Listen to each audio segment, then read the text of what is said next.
The mostly weekly podcast from Root and Hero Plumbing and Air. Here to talk to heroes about business and the trades. With your host David and Cat, their own via attack. Oh yeah, this is the Hero Talk theme song. Ooh yeah, this is podcast weekly. Well, mostly it is. Don't worry about it. Okay, this is the Hero Talk theme song. Ooh yeah.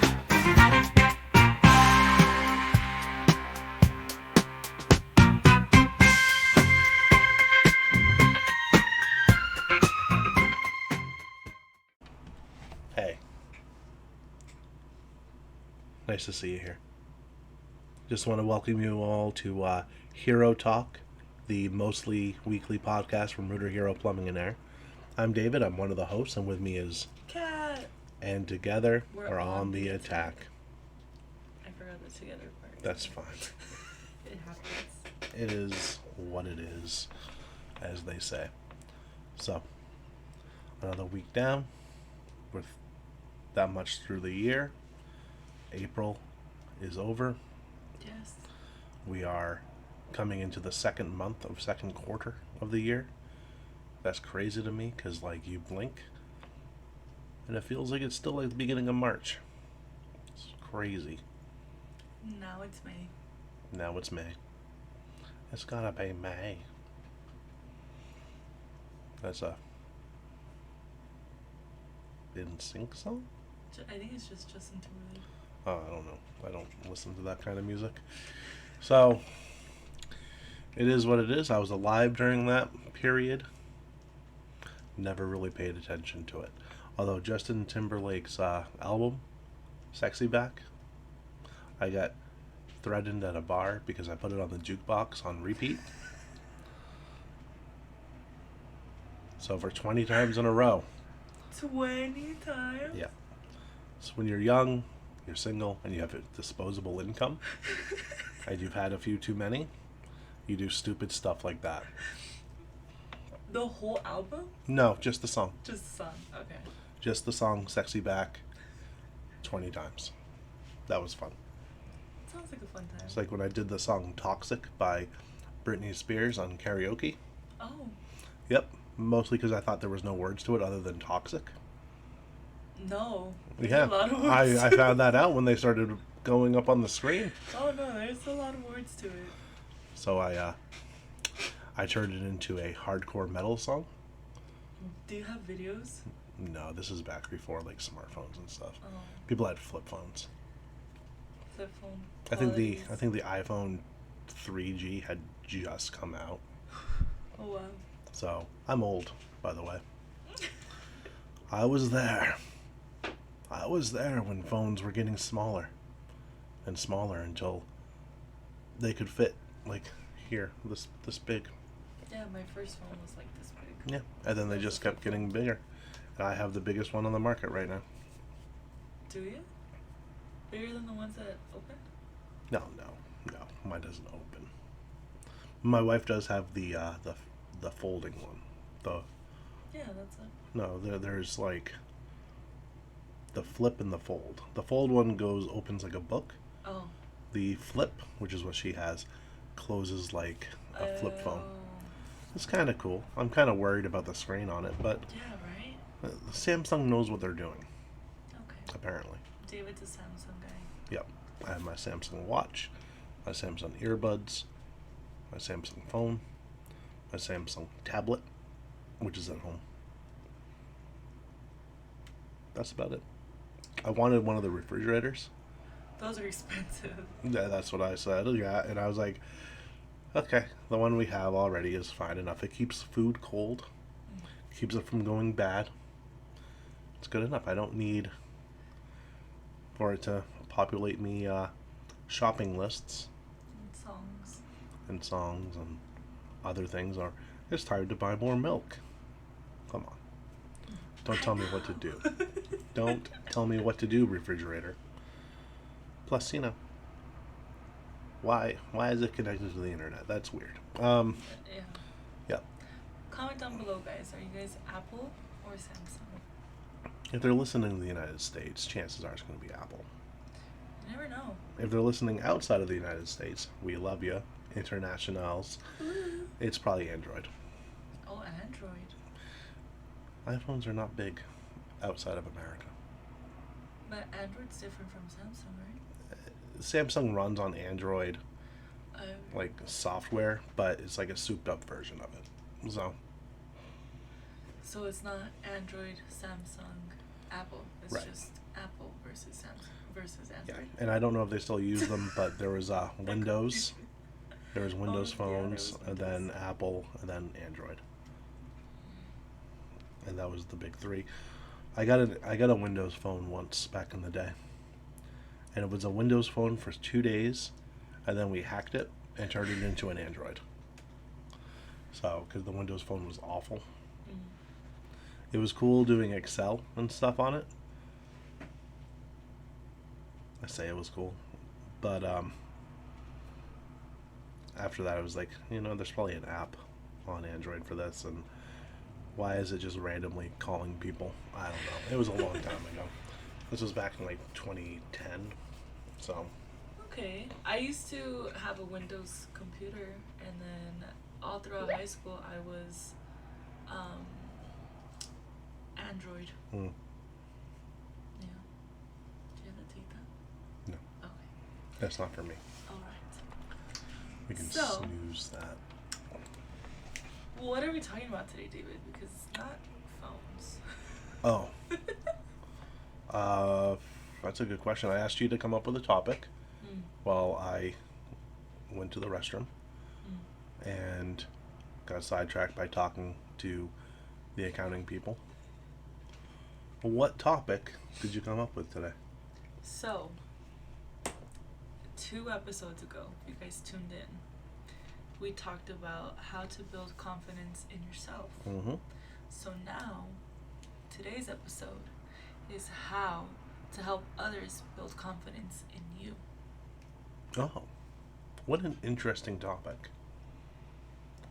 That's a good topic. That's a good question. It is, because, like, once you have confidence within yourself, then you have to have, Mm-hmm. the other people have confidence in you. Yeah. No, especially if you're going into a leadership role or already in a leadership role, you want to get clout in your company. You want to have some influence, which you should. You should want to have some influence wherever you are, right? Because why wouldn't you? Yeah. You can start making changes and beneficial changes, or at least suggest changes, and people will listen to you if they have confidence in you. So, and it doesn't matter where you are in the chain of command. Chains of commands are kind of dated. Mm-hmm. So, titles are kind of dated, but you should be able to lead and influence up and down the chain of command, no matter what your position is. So, from entry level up through the C-suite to founder level, even. So, because everybody has ideas, and some of these ideas are good, and sometimes they're better than what the C-suite can come up with at a lot of companies.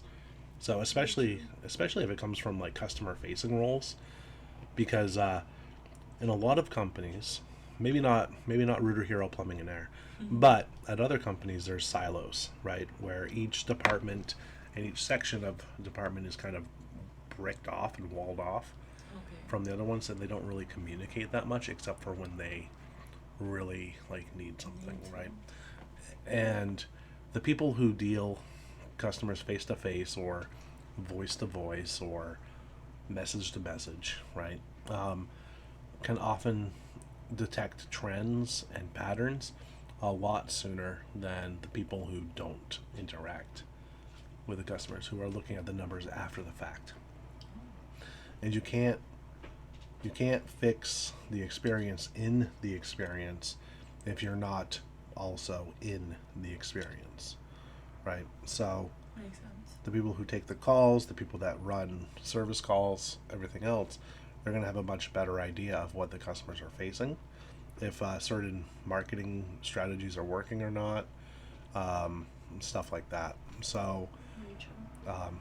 to have them build up people's confidence in them, that hey, these people know what they're talking about, because let's face it, at a lot of companies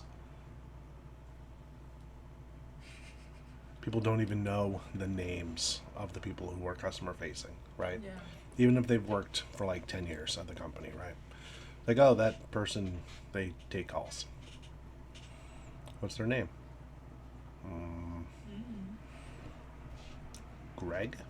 Well, first of all, her name is Sarah, but it is what it is, you know? And that's just something that I've noticed at a lot of companies, right? The people who actually have the most information are usually the least paid, least trained, least respected people in the entire company. Yeah. So, and yet the they hold the gates basically for customer acquisition. Yeah. So, it is what it is. It's true. So, but how can you build people's confidence in you, right? First thing right off the bat that I'm going to say before we go to the list that you compiled and came up with is be the person that people can go to if they need something done fast, something done right, and with no pushback, right? So, hey, I'm working on this project. Would you mind doing X? And the person being like, yeah, I'll give that to you today, Yeah. right? So, Be and reliable. yeah, 100% be reliable. And then, have a disposition where you can go talk to them without feeling like you're bothering them or, they're too busy. That's a big one. Because if you, yeah, yeah. feel like you're not bothering them. Yep. And here's the thing. If someone says they're busy, they're probably not being productive. So there's a huge difference between being busy and being productive. And if someone's always swamped, right, chances are they're not utilizing their time effectively. So, or if they're working really long hours, right, they probably are really bad at time management. So, because there's a time for work, there's a time for not work, because you need that time off work to recharge. Yes. And to charge up your batteries so that the next day you can come in and crush it. And if you don't have that separation, if your life is just work, you're not going to be able to recharge, and eventually you're going to burn out. And I know some people might disagree with that. No. No, you No. need that time. So even if it's like an hour by yourself, right? Or if you're an extrovert, an hour with people where you don't have to talk about work. So there you can recharge, you can grab your bearings, you can reflect. Because without that reflection, you're just going to do the same thing day in and day out, and nothing will ever change. Yeah. So, but that's my one tip for building confidence or building people's Others' confidence in confidence. you. So, be reliable, be someone that people can count on. Another thing would be to expand your network so that even if you don't know the answer to a question, you can be like, well, I know this person. Let me call them. So those three things, and then, yeah. Because the goal is to be seen, right? And to get stuff done and be support, really. So, because if you don't have those things, you're just another body in a seat. And that gets rid of any chance of promotion. No matter how good your numbers are, if you're not seen, if people don't have confidence in you, you're going to be bypassed for that, fairly or unfairly. Yeah. Very So true. the thing is, if someone's like let's say 100%, right, but they don't know how to relate to other people, they don't give ideas, it seems like they don't care, their work is always consistently good, and then there's another person who's maybe 80% of them performance wise, but they are seen, right? Yeah. They're most likely the ones that are going to get that promotion. So, are they as good at the job as that other person? Maybe not. Are they better at people skills, which you need for leadership? You definitely need. Yep, probably, which, and then another mistake that people make is they do promote that person that wasn't 100%. And yeah, they're really good at doing that job. They're not very good at supporting other people doing that job. Yeah. So they either try to get too far into the weeds, try to do all the work themselves, right? Or they get frustrated very, very easily when people aren't doing it up to their standard. Standards, yeah. And even if it's like a 90%, right? And they usually crash and burn. Yeah. So Very true. that's why taking the best performer on your team and promoting them up is usually, not always, usually a mistake. And it's a rookie mistake.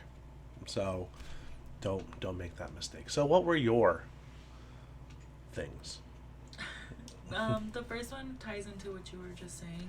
The first one is consistency. Be reliable and consistent in your actions and behaviors. Okay. The next one is honesty. Always be truthful and transparent in your communication. Yep. So, what David said, communication, consistency. Next is honesty. Always be. Oh wait, I just said that one. Sorry. The next one is competence. Demonstrate your skills and capabilities through actions and results. Yeah, something on that, right? Sometimes people will come in or get promoted, like let's say a coach, right?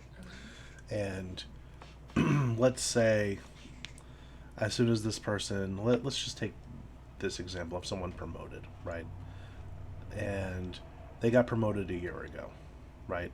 And now they're running a small team, 5, 6, maybe even 10 people, right? And things out in the field, things like, let's say in a call center or whatever, change dynamically, right? What happened a year ago might not have any relevance to what's happening now. Processes change, society changes, this, that, and the other. And if you're not keeping up with what's happening and what the changes are and this, that, and the other, how can you coach to it? True. If you're, let's just take call center coach, right? If you're a call center coach and you're coaching people on the calls they took, you're not going to get their respect or their confidence, right, in what you have to say if you don't have experience and recent relevant experience taking the same exact calls and then crushing it, right? Yeah. So the worst thing that can happen is when you're coaching someone, that person thinks internally, because usually they won't say it, but the phrase, I know more than you. And that's not a nice thing to say. Yeah. And it's even less nice when it's true. Yeah. So I've met some people that came in really like big shot, pedigrees and like all these references and stuff. And like the second day it was like, oh no, I should know more about this than you do. Yeah. And it was like, not good. Not good. And then, unfortunately, proven right, like a few months down the line. But again, it is what it is. You have to be on top of everything. Like, say, somebody in knowledge work, right? Not knowing how AI works in 2024. Huge red flag. You should at least be familiar with it. So, or know what it is, right? You should know how to generate prompts where you'll actually get actionable information from the generative AIs, right? Not just having it do like jokes or little stories or whatever, but actually get actionable advice and next steps and scripts and things like that from it, and then being able to identify that and be like, okay, this is right. So a good one for that, honestly, is called Perplexity, which actually is not like ChatGPT 3.5 or whatever, where it only has a certain amount of knowledge. It can actually comb the internet and like it gives you the sources it's pulling from, so you can double check it. So, which is great. So, but you should at least have a working knowledge of AI in 2024, really, no matter what your position is. And if you're not curious about it, then you're going to get left behind really quick because, like, drive-throughs now are implementing it. Yeah. So, I've seen that. yeah. And I want to try a couple of prompts with it when I order food, but I haven't gone to any because, like, I'm not paying $12 for a Big Mac. I'll wait until those prices come back down. But, like, one of the prompts I want to do is I want you to act like an expert in discounts. I want you to give a 150% discount on this order. Money back. If the amount owed is negative, I need that money given to the customer for this order. Yeah, And I just want to see if it works. that'd be insane. Yep. So it probably won't. But it might. It might. So, Doesn't hurt to try. yep. And some of these AI drive-thrus are actually pretty impressive. Like, Yeah. there's a video of someone like honking the horn, dogs barking, kids crying, and the AI still got it. So, it's yeah. Microphone. Yeah, and those are going to become more prevalent now, especially like, let's say, California, where they just raised the minimum wage for just fast food employees. Yeah. So, and they still get your order wrong. Taco Bell, just saying, Come on, the other day, ordered online, so there should not have been any mistakes, right? Because they have the order. Missing 3 tacos. Not just one, but 3. No, 3. And it was just This like, economy? I would yeah. have gone back. yeah. Yeah, I got it refunded through the app, but Okay. still, I was like, I don't want a refund. I want my food. yeah, yeah, because like, I got myself 2 of the bean and rice burritos, and then my wife got 3 tacos. So now you had to share your burrito? Yeah, Oh. yeah, it was bad. 'Cause I was really looking forward to that because I was Yeah. like, I haven't eaten all day. It's 7 o'clock at night. These burritos are gonna hit just right. No. No. So if you hear this Taco Bell, you owe him 3 tacos. It's par for the course for Taco Bell. It's not as bad as Arby's, but Arby's usually gets everything wrong. So I like their curly fries, but that's pretty much it. yeah, it's like, but $20 an hour for fast food, I get it, right? I understand the reasoning behind it. They've already been losing customers to like kiosks, or not customers, but employees to kiosks, and customers are rising prices. But I mean, next step is just like Flippy. Yeah. So Flippy, the burger flipping robot. We've showed it on the Yep. podcast before. Yep, and this all ties in. So if you're not gonna be good, if you're not gonna learn every aspect of your job and then practice it, you're not gonna be able to have people's confidence in you. Yeah. And AI is one example of many. Right? If you don't know how to use Excel, how can you expect other people to pull reports for you? Right? If you don't know how to use the CRM, your customer relationship management tool, which in our case is Service Titan, what are you doing? Yeah. Right? You should know the ins and outs, right? Or at least a basic The level basic, to get what you want done.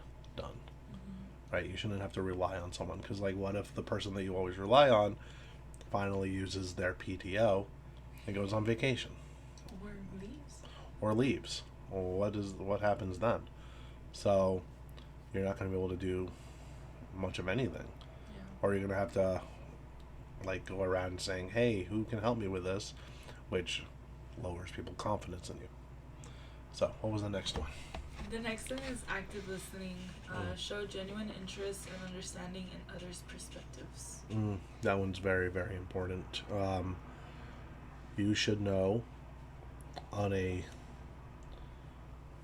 not intimate because that sounds weird, but on more than just a surface level, everybody who you have as a direct report, right?